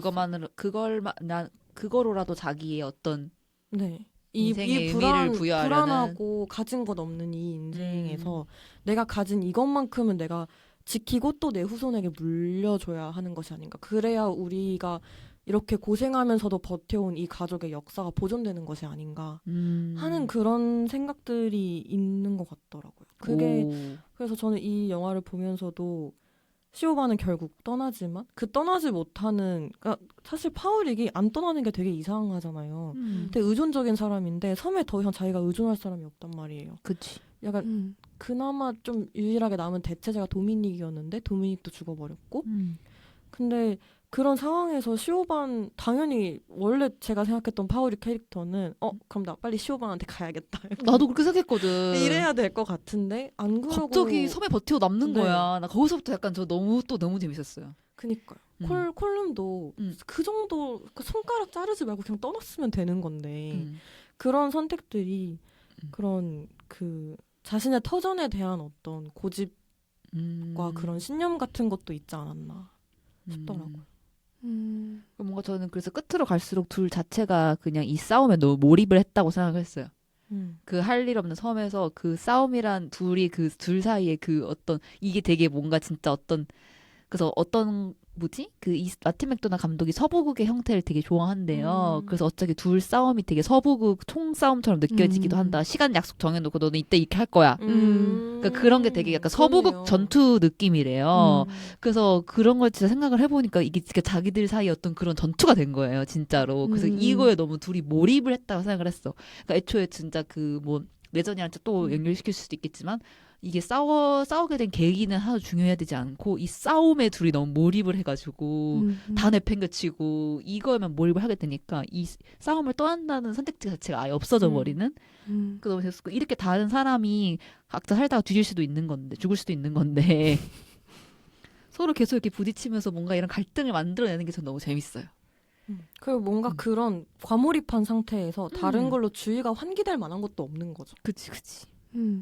그게 너무 재밌었어. 그리고 이제 뭐 또 시오반 얘기를 하자면 도미닉 얘기도 나오는데 그 마지막 그 또 파울릭이 시오반 떠나지 말라고 했으면서 절벽에 서서 배웅해 주잖아요. 막 배웅해 주는데 옆에 막 뭐 검은색 그림자가 있는 것 같은데 시오반이 그걸 보고 되게 놀라는 표정을 짓잖아요. 처음엔 저도 그게 누구지라고 생각을 그 했는데 할머니인 줄 알았어요 처음에. 맞아. 근데 그 무서운 할머니. 저는 그게 이제 도미닉이 자살을 결심하는 어떤 그런 순간이었다고 생각을 해요. 그러니까 뭔가 도미닉 스스로 뭐 오해를 했을 수도 있을 것 같고 내가 고백해서 떠나버리나 했을 수 있고 아니면 그냥 떠난다는 사실 자체예요. 이 섬에는 내가 진짜 이제 뭔가 남은 게 없구나 라고 생각해서 그렇게 해볼 수도 있을 것 같고 어쨌든 그래서 거기서 좀 자살을 결심하고 자살을 했을 거라고 생각을 해요. 그래서 며칠 뒤에 시체로 이제 떠올랐다고 그래서 경찰이나 아빠가 알게 되잖아요. 자기 아들이 죽었다는 걸. 근데 그걸 보면은 어떻게 보면 시오반도 도미닉이 자살하는 걸 알았을 텐데 저희 추측으로는 편지에는 완전 아무 일 없었던 것처럼 여기 너무 좋아 오빠도 여기 오면 좋겠어 항상 침대는 하나도 남아있어 라고 말하는 것 자체가 진짜 너무 서로에 대해 알고 있지 않고 얘기도 안 하고 핵심은 항상 언제나 피해가고 있어 모두가. 도미닉한테 그 가축이랑 집 맡겨놓고 오빠 일로 와 하는 게 도미닉의 죽음을 전혀 모르는 사람 같잖아요. 그니까. 저는 그래서 그게 그 파울이 옆에 있던 사람이 도미닉인 거야 아닌 거야 이게 되게 헷갈렸었거든요. 근데 수카 얘기를 듣고 나니까 알면서도 그랬을 수 있겠다 싶더라고요. 그런 것 같아. 그렇고 그럼 더욱더 코미디 아닌 거네. 그죠. 그래서 약간 좀 그리고 그 뭐지? 그 저는 영화에서 뭐가 영화 장면적으로 가장 좋았던 거는 그 파워릭이 이제 결국 시오반이 떠나고 자기 집을 다 그 동물들로 채우잖아요. 그래서 이제 파워릭이 잠들려고 하는데 그 말이 서서 그 파워릭을 내려다보고 있어요. 그 눈으로 막. 근데 진짜 저는 그게 마치 말이 외계인 같은 거예요. 그러니까 너무 이해할 수가 없어요. 저 눈빛을 나는 보면서. 거기서 아무런 감정도 읽을 수가 없고. 근데 어쨌든 간 그 말한테 위로를 받는 거잖아요. 파워릭은. 그러니까 그 존재만으로도 그 자체가 너무 저는 신기하고 그 장면이 진짜 너무 외로우면서도 너무너무 좋고 계속 생각이 나더라고요. 그래서 파워릭 자체도 되게 저는 그 장면에서 아, 이 사람은 진짜 가축 같은 사람이구나 생각을 했어요. 그래서 진짜 진짜 동물의 방식으로 사랑을 갈구하는 사람의 관심을 그런 생각을 해서 너무 그 장면이 계속 기억에 남았고 또 제가 이 녹음을 하면 물어보고 싶은 게 있었어요. 그래서 둘이 이제 바다를 바라보면서 끝나잖아요. 뭐 얘기를 하면서 뭐 이건 진짜 미안했다, 당나귀 진짜 미안했다, 뭐 이렇게 얘기하다 끝나는데 이 둘 후에도 계속 싸웠을 것 같나요? 이 둘이?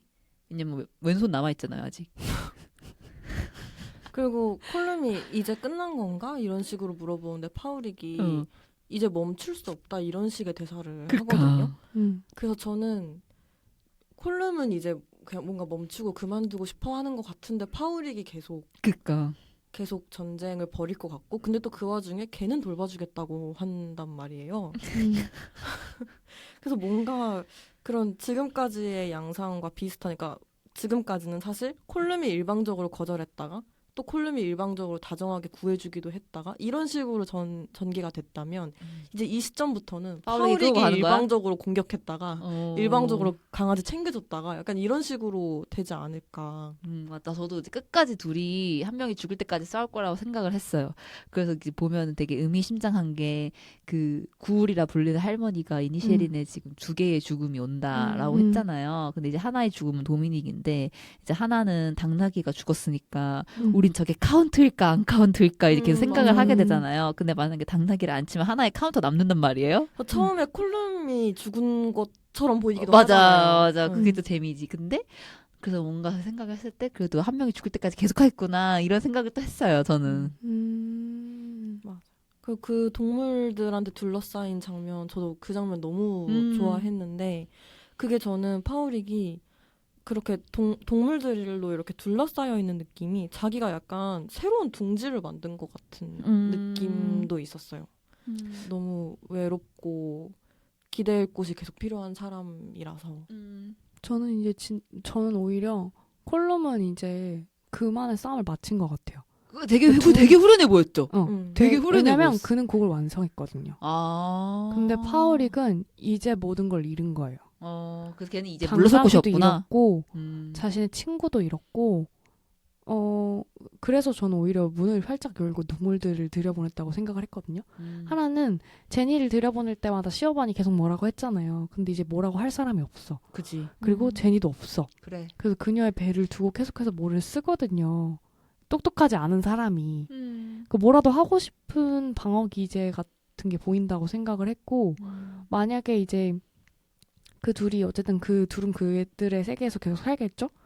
그랬을 때 스카의 질문에 답을 한다면 파우릭은 계속해서 못된 행동과 자신의 괴로움을 펼칠 것 같아요. 진정으로 외로움을 그는 이제 깨달은 것 같고 그 말이 내려다볼 때와 그 침대에 누워서 거짓 편지를 쓸 때 자신이 느끼고 있는 바와 전혀 다른 편지를 속으로 쓸 때 그때 그는 그때서야 시오반이 그렇게 얘기했던 외로움을 깨달은 것 같고 그랬을 때 진짜로 그때서야 이제 이해하게 된 거죠. 파울에게 성격은.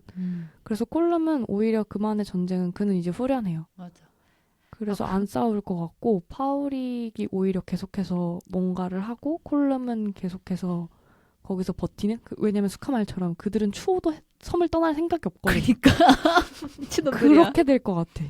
근데 진짜 너무 다 맞는 말인 것 같고 진짜 너무 재밌어요. 이런 얘기를 하는 자체가. 그리고 그 콜롬 또 생각을 했던 게 저는 그러니까 이 콜롬이 자기한테 파워릭이 덤벼오는 게 너무너무 재밌었을 것 같아. 사실 자기도 이 그지 같은 섬에서 버려졌잖아요.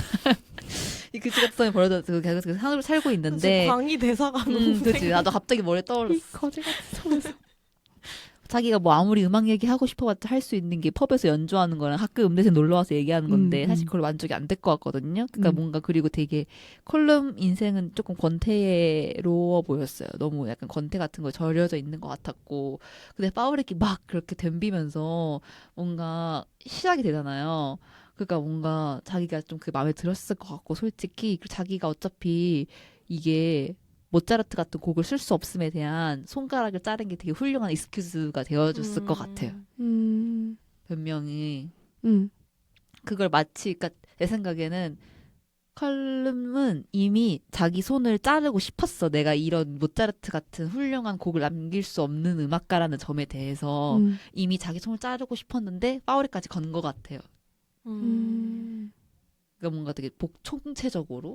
맞아요. 그리고 사실 그래서 오히려 되게 시오반이랑 그 마을 주민 사람들이 그냥 그는 디프레스드 한 거야. 그냥 우울해. 근데 이게 되게 핵심이에요. 그냥 사실 컬럼은 진짜 우울했던 거야. 근데 그게 되게 초반에 나오고서 갑자기 이게 막 다른 일로 전혀 막 새버리는 게 너무 재밌었어. 저는 진짜 파우릭이 더 무서운 사람인 것 같아요. 갈수록 그렇게 되죠. 결국에는. 그게 또 이게 또 내전 얘기를 하게 되는데 내전이랑 진짜 그게 양상이 비슷한 게 그 IRA 그 집단이 그러니까 사실은 그 아일랜드의 독립을 이끌어낸 제일 그걸 해낸 집단이란 말이에요. 그러니까 무력으로 통해서 이거는 승리를 해낸 거기 때문에. 근데 그리고 그 뒤 뭔가 일단락이 내전이 이렇게 일단락되고 나서도 계속 문제가 끊임없이 일어났었어요. 그러니까 뭔가 그 영국 사람들이 그 북 아일랜드 쪽의 사람들을 뭔가 탄압하고 뭔가 차별하고 뭐 사람을 죽이기도 하고 무시하기도 하고 막 이런 관련된 문제들이 계속 벌어지고 나서 IRA가 나중에 세력이 아예 죽었다가 나중에 다시 그런 걸로 부흥을 해서 다시 집결을 해가지고 또 막 그렇게 그 영국 사람들한테 반대하는 테러 같은 걸 벌이기도 해요. 그러니까 IRA는 항상 다 그럴 만한 명분과 신념과 그게 다 있었거든요. 그러니까 이 사람들이 그냥 미친 테러 집단이 아니라 다 나름의 이유와 명분이 있는데 근데 아일랜드 사람들 입장에서는 어쨌든 평화가 조금이라도 찾아왔는데 이 IRA가 계속 테러를 저지르는 그냥 테러 집단처럼 보이는 왜 자꾸 거예요, 싸우냐 나중에는. 이렇게 되는 거구나. 그냥 오히려 사실 더 잘못한 건 영국이잖아요. 진짜 그치. 잘못한 건 영국인데도 그치. 어쨌든 지금 당장 내 집이 불타고 뭔가 위험한 건 IRA 때문이니까 그치. IRA만 그냥 뭔가 테러 집단이 되는 그런 건데 그게 저는 파우릭이 처음에는 그런 게 아니었고 되게 다정한 사람이었고 그렇게까지 할 생각이 없었는데 이제 나중에는 모든 걸 이미 다 잃어버린 사람의 입장에서 그냥 진짜 이 전쟁밖에 안 남은 것 같은 수카 말대로 그런 느낌이 있잖아요. 그래서 그 처음에는 저는 어쨌든 완전한 독립을 꿈꾼다는 점에서 IRA를 상징하는 게 콜룸인 줄 알았어요. 근데 막판에 알고 보니까 반대였던 네, 거야. 파우릭의 그 이제 시작이야라는 그 무서운 대사를 듣고 나니까 아 파우릭이 IRA를 상징하는 걸 수도 있겠다. 그런 생각도 들더라고요. 오. 그래서 전 한편으로는 인간적인 면으로 다시 돌아오면 콜룸이 바닷가에서 이제 끝인 건가 하는 말이 너무 괘씸했어요. 자기는 할 거 다 해놓고 제니 거는 결국은 모든 미안해라고 걸 다 하는데 뺏어놓고 과연 너는 진짜 제니 일이 미안해? 약간 콜룸은 진심으로 미안한 것 같긴 해요. 근데 과연 진심으로 미안한 것과 그만하고 싶은 건 다르잖아요. 그치. 그는 끝까지 이제 끝인 건가라고 맞아. 물어보는 게 야 이제 와서 그만두면 진짜 짜증나는 거지 콜룸이. 이제 1대1인 거지? 약간 이렇게 물어보는 것 같아서 너무 괘씸했어요. 그러지 맞아. 그래서 파우릭의 이 눈썹은 아직도 억울했지만 어쨌든 굉장히 화내면서 걸어가는 게 이해가 됐달까요? 맞아. 그리고서 마지막 그 시점은 구울 할머니인 거 대박이지 않아? 그 마지막 할머니는 시점은 구울 할머니야. 여기서 잠깐 막간의 질문. 그래서 둘이 죽어도 구울 할머니는 안 죽는다니까? 맞아. 구울 할머니 벤실까요? 그러니까 벤시야 그 할머니가. 벤시 같지 않아요 진짜? 그 할머니가 벤시고 토템이고 토박 그 뭐지 토착신이고. 저 그래서 곡성도 생각났었어요. 맞아. 그 캐릭터 천우희 씨 캐릭터랑 되게 맞죠? 겹친다고 네. 생각했거든요. 벤 씨. 뭔가 그 그림에서 본 것 같기도 한 느낌이고 실제로 좀 찾아봤더니 그런 이미지더라고요. 원래 좀. 약간 굴이 원래 그런 단어기도 하고 그치 그치. 그런 느낌을 주려고 되게 애쓴 것 같고 근데 또 죽음을 앞둔 사람한테만 보이는 것 같지는 않은 게 파울이 숨잖아요. 가다가 담벼락 진짜 자기 몸 반도 안 되는 담벼락 뒤에 갑자기 숨는데 진짜 개웃겨. 호다닥 호다닥 진짜 호다닥. 진짜 호다닥 아무도 없는데 길에 자기밖에 없었는데 호다닥 숨으면 그 티가 나. 그 들키면 당연히. 알아도 아씨 약간 이런 반응이잖아요. 너무 웃겼어요. 어떻게 그게. 알았지라는 반응이야. 그리고 벽이 아, 아깝다. 벽이 길어서 뒤로 숨은들 그렇게 쭉 가다가 이렇게 어차피 그 사람이 턴하면 보일 수밖에 없어요. 맞아. 숨을 데가 없어. 그게 그냥 너무 웃겼고. 멍청하지만 착한 친구이기 때문에 어쩔 수 없어. 할머니는 벤 씨가 맞는 것 같아요. 그래서 그 경찰의 옹졸함도 너무 인상 깊었어요. 저는 그 장면이. 그치. 왜냐면 콜룸이랑 바에 앉아가지고 세상 갑자기 무슨 친하지도 않은데 어퍼컷 날린 다음에 파우릭이 이제 넘어져 있으니까 시장에서 콜룸한테 맥주 살 거 있잖아 나한테 이러면서 가잖아요. 그래. 언제 봤다고. 그래. 근데 또 사줘요 콜룸이. 근데 맞아. 막 거기에 앉아가지고 이제 잠깐 내전에 빗댄 얘기를 하죠. 뭐 이제 음. 교수형 뭐 하러 가는데 야 점심도 준대. 돈도 맞아 많이 줘. 맞아 막 맞아. 누가 죽는지는 관심 없어. 근데 그냥 사람 죽는 게 보고 싶어. 헤헤 이러는데 맞아. 그게 그때의 표정과 자기 벤시 할머니가 불러가지고 벤시 할머니 대사도 안 쳐요. 그냥 약간 이런 느낌으로 너에게 죽음이 왔다. 응, 슥 그 왔다가 슥 가는데 괴물에서 이제 가라고 할 때 변희봉? 대사 없이 그런 가라고 느낌이에요. 하잖아요. 근데 그거 이제 반대 버전이에요. 말없이 자기- 일로 와봐. 자기 아들 그렇게 때렸잖아요. 그러니까. 근데 그 아들이 물에 떠내려올 때 그 표정이 참 인간 이런 생각 좀 분노에 주로 가득 차서 봤던 것 같네요. 그냥 때리기만 한 게 아니라 추행했다는 대사 맞아. 나오잖아요. 저는 그래서 도미닉 얘기 나온 김에 하자면 그 아버지의 폭력의 희생자인 건데 도미닉이 사실 되게 거추장스럽고 무례하긴 해요. 그치. 시오반한테 하는 말들도 되게 무례하고. 그치. 그냥 금쪽이야. 네, 근데 또 사람을 진짜 좋아하는 게 정말 진심이고 사실은 폭력의 희생자니까 마을 사람들이 어른으로서 도미닉을 지켜줘야 하는 게 맞거든요. 그래서 저는 이거를 좀 과잉 해석을 하면 도미닉이 약간 우리가 노력해서 지켜내야 하는 어떤 평화 같은 가치 같은 느낌이어서 되게 번거롭고 되게 어려운데 근데 그래도 우린 얘를 지켜야 돼 하는 느낌? 근데 결국 그래서 도미닉이 폭력으로부터 의지하는 게 그 도미닉과 시오반이란 말이에요.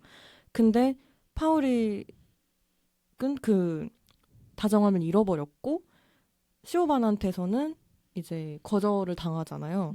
그러니까 이제 폭력으로부터 그 의지했던 다정함과 어떤 똑똑함과 이런 것들이 이제 사라진 상태에서 그 평화라는 가치가 뭔가 절망해서 스스로를 내던진 게 아닌가 하는 그런 의미로도 저는 해석을 할 수 있었던 것 같아요. 그래서 사실 파울릭이 그 다정함을 잃지 않고 도미닉과 계속 만약에 잘 지냈다면 시오반이 말했던 것처럼 도미닉한테 집을 맡겨서 도미닉도 아버지로부터 해방이 되고 파울릭도 잠깐 집을 맡아줄 사람 그 동물들을 맡아줄 사람이 생긴 상태에서 시오반을 뭔가 보러 가기도 하고 이런 게 가능했을 것 같은데 그런 선택들 때문에 결국 그게 다 나비 효과가 돼서 도미닉이 죽어버렸고 파울릭은 이제 정말 남은 게 아무것도 없고 그냥 그 집과 가축을 그냥 지켜야 하는 뭔가 지방령이 된 것 같은 그런 느낌이 들더라고요.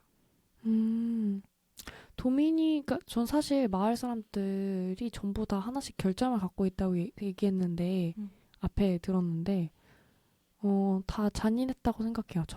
저마다의 방법으로. 그치. 근데 도미닉은 시오반을 살렸잖아요, 사실. 시오반이 저는 시오반을 살렸다고 생각해요. 왜냐면 시오반이 시장에서 경찰한테 상처받고 사실 시오반에 대한 얘기를 자세하게 하진 않아요, 영화가. 근데 보면 시오반이 경찰이 되게 못된 말을 하잖아요. 그 도미닉 아버지가. 맞아. 뭔가 이게 네가 그러니까 뭐 연애도 못하고 맞아. 남자도 없지 막 이런 말을 했었는데 널 좋아해준 사람이 하나도 없지. 그 말에 진심으로 상처받아서 사실 그 두 개의 죽음이 온다고 했는데 그 중에 하나는 시오반이었던 것 같아요. 왜냐면 강가에 서 있는데 건너편에 벤시 할머니가 막 맞아요. 오라는 손짓을 하고 그때 자세히 보면 시오반이 신발을 신고 있지 않아요. 맞아요. 잠깐만 언제? 제가 그게 되게 왜 그래? 그 강가에서 호숫가에서 호숫가에서. 시오반이 극단적인 선택을 하려는구나라고 맞아 생각했거든요. 나도 처음에 그때 시오반이 자살하려는 줄 알았어. 그 앞에 근데 무슨 얘기가 시오반이 자살하려고 했던 게 맞는 게 그 앞에 무슨 그치. 얘기가 있냐면 경찰이 펍에 들어오면서 무슨 얘기를 하냐면요.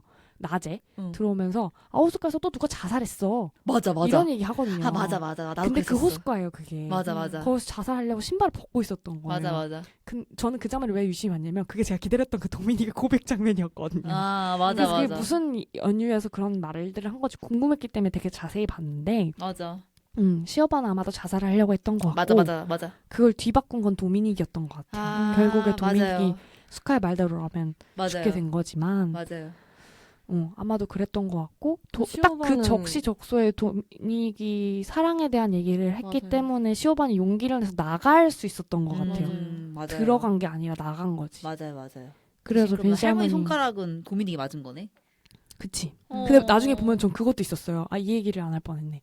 도미닉이 초반에 처음에 펍에서 만났을 때 파우릭을 네. 이거 뭔데 주웠어요? 막 이러면서 긴 짝대기를 들고 다니거든요. 맞아요. 그거 마지막에 벤시 할머니 거예요. 이거 새소름이다. 나 이거 진짜 몰랐어. 이건 몰랐어. 멀리 있는 걸 끌어당길 때 쓰는 거겠지라는 대사도 나오거든요. 나중에 시체 근데 건질 때 할머니가 경찰 그거 데리고 갈 때 그거 지팡이처럼 짚으면서 가거든요. 미친 그거 이렇게 시체 건지는 거였구나. 개소름. 그 마지막 저는 동안 그래서 천재. 처음에는 이 뭔가 파우릭이 콜름과의 멀어진 사이를 좁히고 싶어 하는 사람이잖아요. 그래서 그 작대기 이거 어디다 쓰는 거예요? 라고 이렇게 도미닉이 물어봤을 때 멀리 있는 거를 이렇게 끌어오는 거다라는 대사를 했을 때 파우릭이 원하는 그 관계에 대한 어떤 이야기인가 보다라고 생각을 했는데 저도 나중에 이제 그 할머니가 그 도미닉을 물에서 약간 건져내고 그리고 나중에 그걸 쥐고 있을 때 저도 같은 생각을 했었던 것 같아요. 그랬던 거죠. 맞아. 너무 도미닉 재밌다. 지켜내지 못했네. 그래서 시오반이 그런 극단적인 선택을 하려고 했던 것도 그냥 시오반 처음에는 거길 떠날 생각을 못 했잖아요. 그러니까 뭔가 떠나고 싶은 마음은 드는데 뭔가 오빠를 혼자 남겨두고 뭐 진짜 떠날 거야 했을 때 그럴 생각 없어요라고 그냥 단칼에 얘기를 해버리거든요. 그리고 약간 그런 묘한 마을의 분위기가 있어. 걔네도 나름의 그런 유교 이런 게 있어가지고 그 나름 특유의 보필해야지. 뭐 해야지. 착하게 지내야지. 이런 게 있어. 마을 분위기에. 맞아요. 아일랜드 자체 그런 게 좀 녹아있는 것 같기도 해요. 음. 브레이킹 더 웨이브스라는 되게 옛날 영화를 봤을 때도 비슷한 느낌을 받았는데 그건 되게 물론 작은 섬의 극단적인 이야기이기는 해요. 근데 굉장히 폐쇄적이고 그러면 떠나는 게 약간 답지에는 없는 그런 그런 느낌이라 그게 좀 반영이 된 것 같기도 하고 그죠. 그렇지만 도미닉이 그래도 시도는 해볼 법했잖아요 라고 하고 가는 게 아마 약간 불을 지펴준 게 아닌가 시오반에게는 네 그렇죠. 그런 추리를 해봤습니다. 감사합니다. 그렇다면 그들 각자의 영화관 코너에서 오늘 영화와 오늘의 대화 각자에게 어떤 의미로 다가오는지 한번 얘기를 해볼까요? 저는 일단 이니셜인 벤시 여러분들 꼭 극장에서 지금 내려갔나요? 아직 해요. 내려가기 전에 그거 많이 봐주세요. 너무 재밌어요. 거의 올해 영화 중에 약간 퍼스트 카우 이후로 영화관에서 본 거 중에 제일 약간 재밌거든요. 그래서 진짜 꼭 봐주셨으면 좋겠고 오늘 뒷방이란 대화에서 벤시 할머니 지팡이 맞으면 소름 돋았습니다. 역시 최고. 뒷방 최고. 너무 좋아요. 저는 굉장히 영화를 보면서 웃은 기억이 없고요. 코미디 영화라고 생각을 하지 않았었고 그게 왜 그럴까? 개인적인 일 때문일까? 라고 계속 생각을 했었는데 오늘 대화를 통해서 많은 것들이 녹아있는 거였고 충분히 생각을 하게끔 만드는 장치였었구나 라는 생각을 하면서 또 역시나 다양한 인물들에 대해서 생각을 하게 되네요. 저는 이 영화를 통해서 일단 너무 좋아하는 감독이 한 명 더 추가된 맞아, 것 맞아. 같은 느낌이에요. 그러니까 쓰리 빌보드도 너무 재밌게 보기는 했는데 뭔가 약간 2% 부족한 느낌이 저는 있었거든요. 킬러들의 도시도 사실 아마 이니쉐린의 벤시보다 킬러들의 도시를 더 좋아하는 분들도 많을 것 같아요. 그 데뷔작에 또 그 맛이 있어. 네, 뭔가 쏟아부은 맛이 네, 있어. 좀 더 쫀득쫀득하고 영화가 뭔가 재밌는 오락성도 더 있고 이런 느낌이라서 뭔가 마니아층이 확실히 더 있을 것 같은 느낌이 드는데 저는 킬러들의 도시나 쓰리 빌보드를 봤을 때 뭔가 2% 부족한 느낌이 있는데 이게 뭐지 하던 그 아쉬움을 이니쉐린의 벤시를 보면서는 그냥 완전한 별 5개였거든요. 저는 이 영화가. 영화 보면서 그냥 모든 것들이 다 좋았고 이게 아까 수카가 얘기했던 것처럼 내전과 꼭 결부짓지 않아도 그냥 영화에서 어떤 벌어지는 그런 사건 같은 것들이 되게 뭔가 인과랑 개연과 이런 개연성과 이런 것들이 있기는 한데 막 그렇게 진짜 우리 현실에서 진짜로 일어날 것 같은 그런 일들은 아니고 되게 극단적이잖아요. 손가락을 자르고 막 이런 일들이. 근데 그 영화를 보고 있으면 그 선택들도 납득은 된단 말이에요. 이게 너무 뜬금없는 것처럼 느껴지지 않고 그런 것들이 이 사람이 진짜 극본을 진짜 잘 쓰는 사람이구나. 그런 섬에서 벌어지는 절교 사건 하나만으로 영화를 이렇게 그러니까 재밌게 크게 만들고 심지어 내전까지 연관을 짓는다는 그래. 게 너무 대단한 그냥 스토리텔링에 진짜 기재 같다는 생각을 했고 그래서 더 많은 분들이 좀 이게 생각보다 우리나라에서 그렇게 흥행을 많이 못하고 있는 것 같은데 진짜 흥행해야 합니다. 네, 너무 진짜 좋은 영화예요. 다들 더 많이 보셨으면 좋겠고 아카데미 무관이 진짜 너무 아쉽습니다. 너무 아쉬워요. 정말 너무 아쉽습니다. 이게 오. 시기에 대한 것도 분명히 운이 존재하는구나를 아주 느끼게 해준 영화예요. 네, 꼭 극장에서 보셨으면 좋겠습니다. 그럼 클로징 할까요? 상영이 끝났으니 계단 조심하셔서 천천히 나가시길 바랍니다. 다음 영화도 기대해 주세요. 안녕.